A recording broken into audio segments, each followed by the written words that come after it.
आपल्या घरामध्ये दुरडीमध्ये भाकरी जर 4 असतील, जेवणारे माणसं जर 5 असतील ना, तर मला भूक नाही म्हणून घराच्या बाहेर निघून जाणारं पात्र, त्या पात्राचं नाव बाप आहे. ही गोष्ट लक्षात ठेवा. लेक नाही हो, काळजाचा तुकडा आहे हो, काळजाचा तुकडा. सांभाळा माझ्या लेकीला. काटा जर तिच्या पायाआडा मोडला तर पाणी माझ्या डोळ्याला येणार आहे. जावाय बापू, पंचच्या माईच्या पुढे कीर्तन करता आलं नाही. माझ्या माईची इच्छा होती मी रामायण केलं पाहिजे. मी तुझ्या पाया पडते दादा. दादा लवकर ये जा रे घरी, लवकर येत जा दादा, घरी लवकर येत जा. आपल्या बाबाला संध्याकाळी दिसत नाही ना, मग लवकर येत जा घरी. आजपासून जास्त फिरायचं नाही. खरं सांगतो 10 वाजता मुलगी आईला विचारत असते, मम्मी पप्पा जेवले का ग? नाही. स्वतः खिचडी बनवते, ताट घेते, बापाच्या रूम मध्ये जाते, ओढणीनं बापाचं तोंड पुसते आणि म्हणते, बाबा तुम्हाला या लेकीची शपथ आहे, 2 घास खा. आणि मुलगी बापाला जीव घालते. आई गाडीच्या जवळ बाप मुलीला घेऊन जातो आणि गाडीचा दरवाजा उघडून बाप मुलीला गाडीमध्ये बसवतो. मुलगी वळून बघते, बाप पुन्हा बघतोय. महाराज रात्रभर प्रवास करत असतात ना, त्यावेळेला घरातले सगळे लोक झोपलेले असतात, पण 2-2 वाजता फक्त फोन येणारी फक्त ही अक्का असते की जेवलाच मुलीला वाट लावायचा प्रसंग मी आपल्या डोळ्यासमोर मांडतोय. लहान असते मुलगी, छोटी असते, मोठी होते. हळूहळू मोठी झाल्याच्या नंतर बस मुलगी आता लग्नाचं वय मुलीचं होतंय. शिक्षण मुलीचं झालं, लग्नाचं वय मुलीचं आलं. नवरा बायको घरामध्ये चर्चा करत असतात काय, बस मुलगी आता वयात आली, लग्न करावं लागेल लेकीचं. ज्या वेळेला बापाच्या ही गोष्ट कानावर पडते, सांगू दादा बाप आहे, मुलगी आहे, त्यांना विचारा. सांगू एक वाक्य, मुलगी झाली हे कळालं ज्या वेळेला बापाला कळालं ना, त्या वेळेपासूनच बाप मुलीच्या लग्नाची तयारी करत असतो. बरोबर आहे ना ताई? बरोबर. तुम्ही नाही म्हणला तरी हे बरोबरच आहे, कारण तुम्हाला माहित नाही जगामध्ये बाप नावाचं असं एक पात्र आहे. आपल्या घरामध्ये दुरडीमध्ये भाकरी जर 4 असतील, जेवणारे माणसं जर 5 असतील ना, तर मला भूक नाही म्हणून घराच्या बाहेर निघून जाणारं पात्र, त्या पात्राचं नाव बाप आहे. ही गोष्ट लक्षात ठेवा. बाप असतो तो. तुमच्यासाठी सुद्धा आठवा, तुमच्यासाठी बापानं किती केलंय. लहानाची मोठी मुलगी झाली, मुलगी मोठी झाल्याच्या नंतर आता लग्नाचा प्रसंग. बाप या घरी त्या घरी घरच्या भाकरी खाऊन दुसऱ्याच्या दारामध्ये जात असतो. महाराज कोणी दिसले तरी, महाराज आमच्या मुलीला एखादा चांगला मुलगा बघाव, 2 एकर जमीन विकून टाकतो महाराज, माझ्या मुलीचं लग्न मी करीन. सावकाराच्या पाया पडतो तुमचा बाप, बँडवाल्याच्या पाया पडतो बाप, आचार्याच्या पाया पडतो बाप, पाहुण्या रावळ्याच्या पाया पडत असतो. मुलगा बघा, एखादा मुलगा बघितला. सांगू, मुलीचं लग्न जमलं. एक वाक्य आता लिहून ठेवा, मुलीचं लग्न जमत नाही म्हणून सगळे घरातले लोक परेशान असतात, बाप सुद्धा परेशान असतो. पण ज्या दिवशी मुलीचं लग्न जमलं ना ताई, त्या दिवशी घरातले सगळे लोक आनंदी असतात, पण घरातले 2च माणसं दुःखी असतात. त्या माणसाचं नाव आई आणि बाप आहे. लग्न जमलं की माईला आणि बापाला आनंद होत नाही असं नाही, पण चेहऱ्यावर त्या दिवशी नाराजी असते. ज्या दिवशी लग्न जमलं त्या दिवशी तुमचा बाप पोटभर जेवत सुद्धा नाही, कारण आता थोड्याच दिवसामध्ये तारीख काढली असल्यामुळे आता हे घर खाली होणार आहे. आता मला बॅग भरायची, माझी मुलगी आता हे घर सोडून जाणार आहे ना. त्यावेळेला बापाच्या डोळ्यामध्ये खळाखळा पाणी येत असतं. आई आणि बाप नाराज असतात, दादा खूप नाराज असतात. ऐका गड्या, आठवा चित्र तुमच्या डोळ्यापुढं. लग्नाच्या दिवशी बाप तुमचा दाढी वाढलेली शाल, ती लाल शाल असायची पहिली, वरबाप म्हणायचे त्याला, वरबाप अंगावर टाकलेली, दारात तिथं उभा राहिलेला, दारात उभा राहिलेला बाप तुमचा. येणाऱ्याला या बरं झालं आलात, जेवण जा बरं, माझ्या मुलीला आशीर्वाद द्या, जेवण करून जा, असं म्हणत असतो बाप. आणि मग लग्नाच्या वेळेला मुलगी स्टेजवर जाऊन उभा राहते. स्टेजवर जाऊन उभा राहिल्याबरोबर त्या ठिकाणी माय एका ठिकाणी तुळशीला पाणी घालत असते. बरोबर सांगतोय ना मी सगळं? तुळशीला पाणी घालत असते. बाप मात्र मंडपच्या खांबाला कुठंतरी धरून डसा डसा रडत असतो. माय डसा डसा बाप रडत असतो. माय तुळशीला पाणी घालत असते. कळशीतलं पाणी तुळशीत पडत असतं. पण डोळ्यातल्या पाण्यानं सगळी तुळस ओली झालेली असते.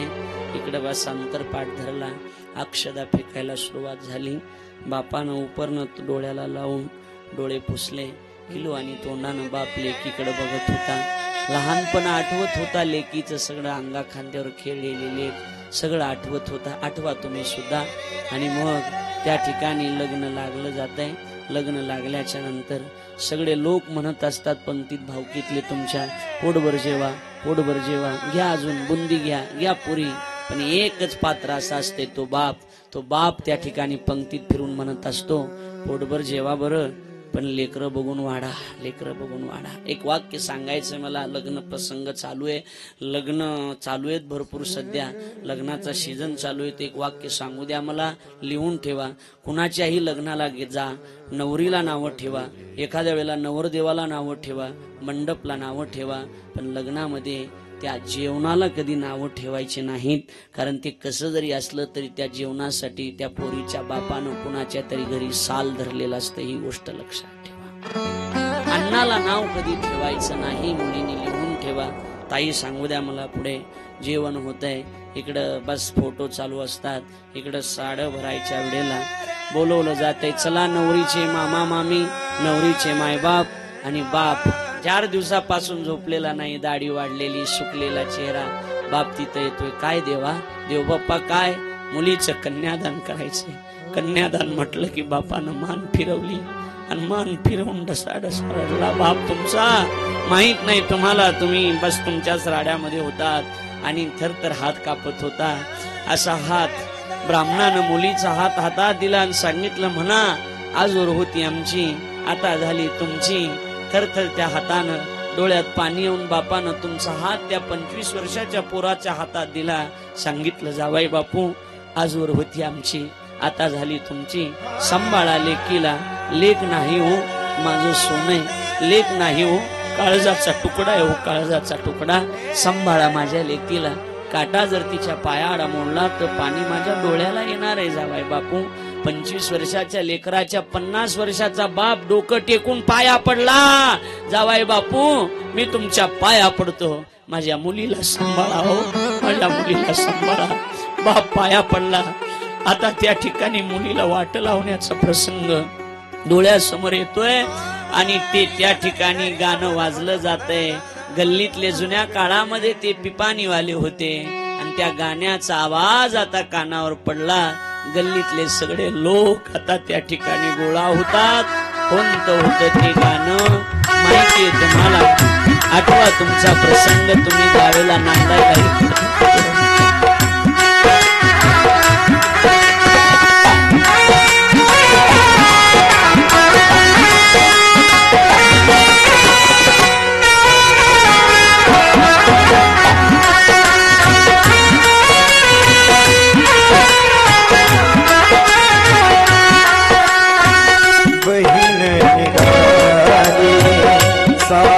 चालली पार्वती सुद्धा बहीण निघा.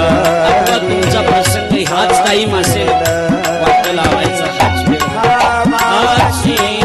लाडी माहेरची साडी. एक दिवस तुम्हाला सुद्धा तुमच्या मुलीला अशी साडी घालून लावायचंय. माहेरची साडी असते मुलीसाठी.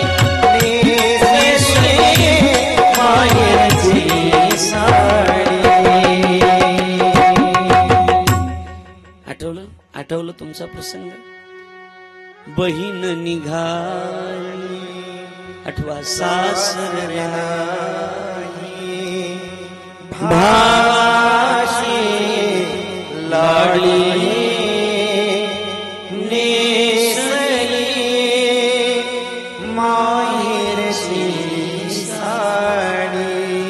निघाली मुलगी. ऐका ना, आता ती ब्राह्मणानं गाठ बांधली. आठवा तुमचं सगळं आठवायचं तुम्हाला. ब्राह्मणानं गाठ बांधली. गाठ बांधल्याच्या नंतर बोलू नका शिवाखाली, शांत ऐका. ब्राह्मणानं गाठ बांधली, निघाले. आता नवरा नवरी पहिल्यांदा उठल्याबरोबर जुन्या माणसाच्या पाया पडायचं. नवरी पहिल्यांदा आजीच्या पाया पडते. आजीनं असा तोंडावून हात फिरवला, मटामट 2 मुके घेतले. हाताला गट पडलेले होते ना काम करून, टोचला हात. पण म्हातारीनं 2 मुके घेतले म्हाताऱ्याच्या जवळ गेली, आजोबाच्या पाया पडली. आबा येते मी बरं, आबा आजोबा जाते मी म्हटल्याबरोबर म्हाताऱ्यानं डोळ्यातून पाणी आणलं, बनियलच्या खिशात हात घातला, 10 रुपयाची नोट काढली, मुलीच्या हातात दिली. मुलीनं मिठी मारली, कडकडून मिठी मारली. आबा आबा तुम्ही होतात म्हणून तर मी जगले ना. खरं सांगू, आजोबाच्या जीवनात सर्वात पहिला जर सर्वात शेवटचा जर मित्र कोण असेल तर आजोबाचा शेवटचा मित्र म्हणजे नातू असतो. आणि नातवाचा सगळ्यात पहिला मित्र जर कोण असतो तो त्याचं नाव आजोबा असते. हे लक्षात ठेवा, आजोबा असतात. आबा आबा तुम्ही होतात म्हणून तो प्रपंच झाला. मला माहितीये आपली बाई खूप त्रास देत होती, तुम्हाला त्रास देत होती. अरे आबा तुम्ही काही बोलला नाही. आबा आशीर्वाद राहू द्या, आबा आशीर्वाद राहू द्या. म्हाताऱ्यानं डोळ्यातून पाणी आणलं. मुलगी तिथून उठली. आता मुलगी सगळ्या मैत्रिणी गोळा झाल्या. मैत्रिणीच्या गळ्यामध्ये मिठी मारते. चालले बघ, चालले मी निघाले बघ. नंतर पुढचा प्रसंग, भाऊ दिसतो. भावाच्या गळ्यामध्ये कडकडून मुलगी मिठी मारते. सांगत असते, दादा मग तुला माझी शपथ आहे, मी तुझ्या पाया पडते दादा. दादा लवकर येत जा रे घरी, लवकर येत जा दादा, घरी लवकर येत जा. आपल्या बाबाला संध्याकाळी दिसत नाही ना, मग लवकर येत जा घरी, आजपासून जास्त फिरायचं नाही. बापाच्या गळ्यात मिठी मारते, त्यावेळेला भावाच्या गळ्यात मिठी मारते. तिथून पुढे आता मंडपच्या खांबापाशी बाप उभा असतो. बाप जवळ नसतो, बाप लांब कुठंतरी उभा असतो. बापाच्या जवळ मुलगी धावत जाते. पाया पडण्यासाठी खाली वागताच कधी उपरण्याची गाठ सुटते आणि मुलगी आता बापाच्या गळ्यात मिठी मारून ढोरासारखी रडते, ढोरासारखी. बाबा तुम्ही जर नसतात आज हे घर नसतं बाबा. खरं सांगू, माईच्या गळ्यामध्ये मिठी मारून मुलगी रडत असते, म्हणत असते, आई तुला माझी शपथ आहे, माझ्या बापा बरोबर आजपासून भांडण करायचं नाही साई. आजपर्यंत भांडणं झाले तर मिटवण्यासाठी मी होते, आता कोण आहे सांगू द्या. नवरा बायकोचे जर भांडणं झाले आणि नवरा जर तुमचा बिगर जेवता झोपला ना, तर खरं सांगतो 10 वाजता मुलगी आईला विचारत असते, मम्मी पप्पा जेवले का ग? नाही. स्वतः खिचडी बनवते, ताट घेते, बापाच्या रूम मध्ये जाते, ओढणीनं बापाचं तोंड पुसते आणि म्हणते, बाबा तुम्हाला या लेकीची शपथ आहे, 2 घास खा. आणि मुलगी बापाला जीव घालते. आई आता मी गेल्याच्या नंतर तुमचे भांडणं कोण मिटवणार आहे? आई माझ्या बापाला भांडू नको ग, माझा बाप खूप कष्ट करतो, आई खूप कष्ट करतो. आणि मग बापाच्या गळ्यात मिठी मारून रडत असते, म्हणत असते की बाबा तुम्ही होतात म्हणून घर होतं, बाबा तुम्ही नसल्यावर कसा प्रपंच झाला असता. कडकडून मिठी मारते, ढोरासारखा रडत असतो. माय मेली तर रडला नाही बाप तुमचा, माय मेली तर. बाप मेला तर रडला नाही, कारण माझ्या मागं बहिणी आहेत. पण मुलगी वाट लावत असताना दगडासारखं काळीज असणारा बाप सुद्धा ढोरासारखा रडत असतो. बघा तुम्ही आता सध्या लग्न चालू आहेत, लग्नाला गेल्याच्या नंतर ढोरासारखा बाप रडत असतो. हाताला धरतो मुलीच्या बाप, वडणीनं डोळे पुसतो बाप, गळ्याला लावतो बाप लेकीला, हाताला धरतो माझी चिमणी, माझी ताई, माझा वाघ, माझी दीदी, माझं पिल्लू. काय नाव देवा तेवढे कमीत लेकीला हाताला धरतो. फुलानं सजवलेली गाडी, गाडीच्या जवळ बाप मुलीला घेऊन जातो आणि गाडीचा दरवाजा उघडून बाप मुलीला गाडीमध्ये बसवतो. मुलगी वळून बघते, बाप पुन्हा बघतोय, वळून बघते, बाप पुन्हा बघतोय. आणि मग बाप असा हात करतोय आणि म्हणतोय, जा बाई जा, जा घरी तू, जा घरी तू,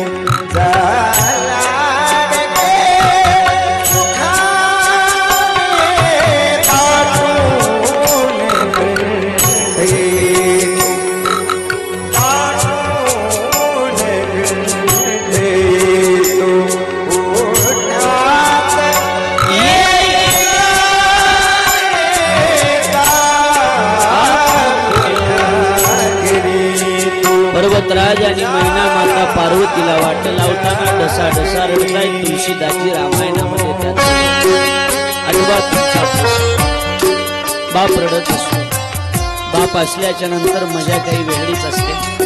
बऱ्याच जणीली बाप आहे, काही जणीली बाप नसेल. बापाची आठवण खूप येते ना, खूप येते ना. बाप नसल्यावर आठवण येत असते, माय नसल्यावर माईची आठवण येत असते. माईशिवाय आणि बापाशिवाय माहेरात आपलं असतं तरी कोण सांगा. खरं सांगू, इथंच लग्न होतं माझं सुद्धा. इथं तलवाड्याला राजापूर फाट्यावर लग्नाला सगळे लोक आले होते. खूप लहानपणी लग्न झालं माझं. भाकरी घालायलाच कुणी नव्हतं. खूप लहानपणी 100 महाराज आले होते, सगळे उभे होते. लग्नामध्ये प्रत्येक लग्नात नवरी रडत असते. आमच्या लग्नात नवरदेव रडत होते. सगळे बघितले लोक, 1000 लोक बसले, 100 महाराज बसले होते. असं मंडप मध्ये स्टेजवर जाऊन उभा राहिलो, बघितलं. शालू घातलेली, हिरवी साडी घातलेली. त्या लग्नामध्ये वरमाई दिसत होती आणि त्या लग्नामध्ये वरबाप सुद्धा होता.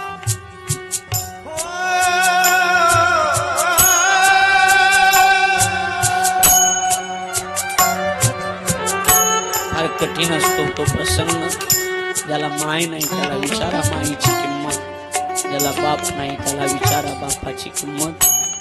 सांगेन मी, बरेच लोक माईचा फोन सुद्धा घेत नाहीत, बापाचा फोन सुद्धा उचलत नाहीत. मला विचारा माईची किंमत, मी सांगतो.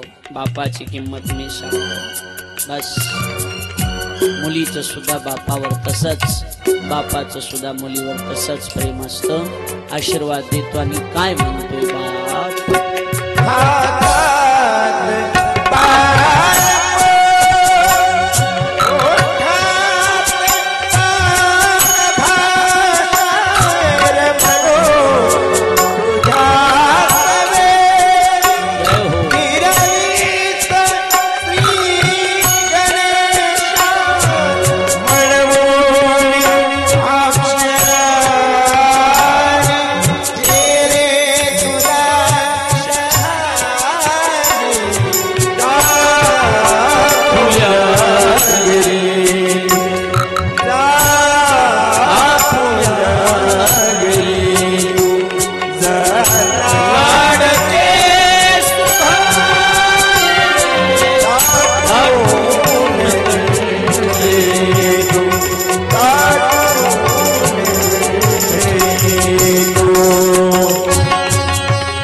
प्रसंग आठवत. खरं म्हणजे आता तर कथा सुरू झाली खरी. असं वाटतंय कथा बंद व्हावी, वाटतं कथा बंद व्हावी. आता तर कथेमध्ये मन रमलंय. असं वाटतंय सगळ्यांच्या मनातलं एक वाक्य सांगतो. सगळ्याच्या मनात वाक्य आहे. मनात प्रत्येकीला वाटतंय की आपण नानीला जाऊन सांगावं, नानी अजून 2-4 दिवस वाढवा नको. खरं म्हणजे आता सुरू झाली कथा. फार सुंदर प्रसंग आहे दादा, एक प्रसंग. आणि बाकीच्या महाराजापेक्षा माझे सांगण्याचे भाव वेगळे आहेत. कारण हे सगळं मी भोगलेलं असल्यामुळे मला माहिती आहे. बाकीचे महाराज फक्त सांगू शकतात, ते पाठ केलेलं, वाचलेलं. मी सांगू शकतो ते अनुभवलेलं. हे सगळं अनुभवलंय मी. माय नसल्यावर काय दुःख होते मला माहिती आहे. 5 वर्षाचा होतो, माझी माय मेली त्यावेळेला 5 वर्षाचा. असा दिवस जात नाही. माय मेल्यावर काय दुःख असतं. 7 वर्षाचा होतो, बाप मेला तेव्हा 7 वर्षाचा. हे सगळे प्रसंग मी भोगले आहेत म्हणून मला माहिती आहे. माय मायच असते, बाप बापच असतो. लग्नामध्ये माय असणं ही फार मोठी गोष्ट आहे. बाप लग्नात नव्हता ही फार दुःखाची गोष्ट वाटत होती. असं माईचं दुःख फार विचित्र असतं. लहानपणात माय मेली आणि माय गेल्याच्या नंतर शाळेत जायचो 2री 3रीला. आणि शाळेत जात असताना शाळेतले विद्यार्थी होते ना, असे छोटे छोटे,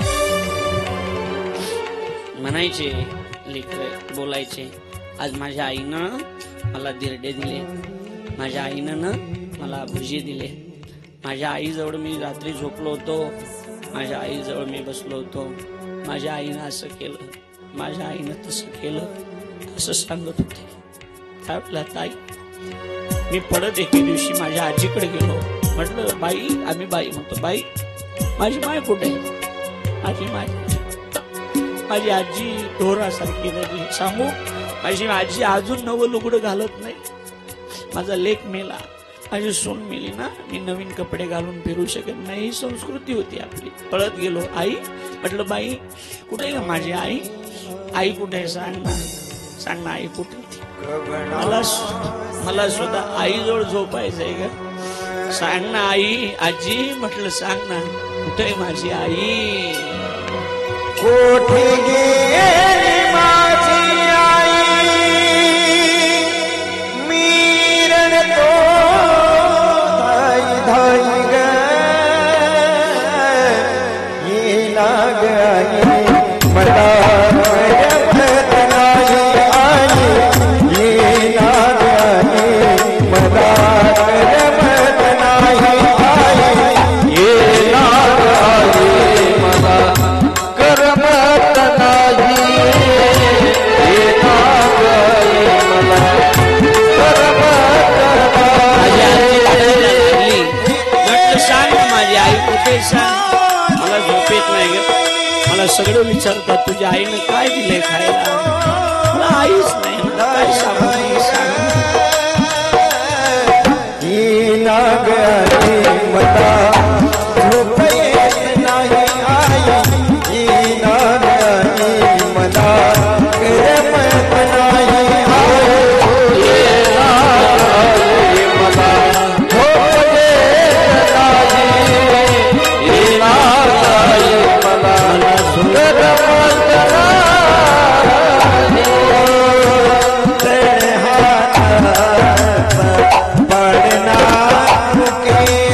बरोबर आहे ना, हे सगळं बरोबर आहे.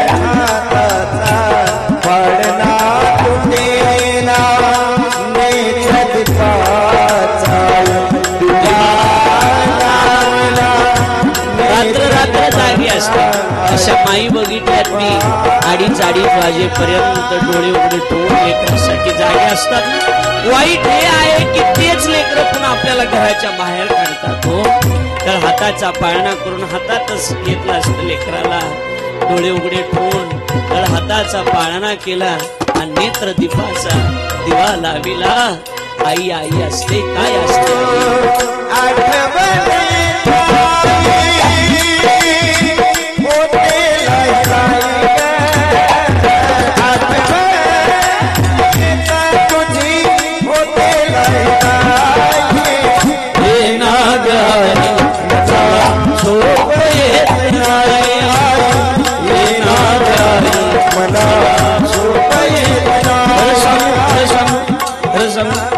आम्ही हे सगळं बोलले. हे सगळे माणसं सोबत असतात, हे सगळे सोबतच आहे. हे ज्यावेळेला सोबत असतात रोज कथेला कीर्तनाला, त्यावेळेला 12-12, 1-1 वाजता यांना यांच्या माईचा फोन येतो. बाबू जेवलास? बाबू झोपला? गाडी व्यवस्थित चालव, असे फोन येतात ना. काही मी इमानदारीने सांगतो, 12च्या पुढं काळजी करणारा फोन मला कोणाचा कधी आलाच नाही. मी एकटा रडत असतो, एकटा.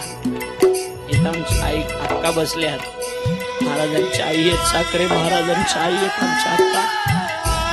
आमच्या अक्काला विचारा, साखरे महाराज रात्रभर प्रवास करत असतात ना, त्यावेळेला घरातले सगळे लोक झोपलेले असतात, पण 2-2 वाजता फक्त फोन येणारी फक्त ही अक्का असते की जेवलाच करायला.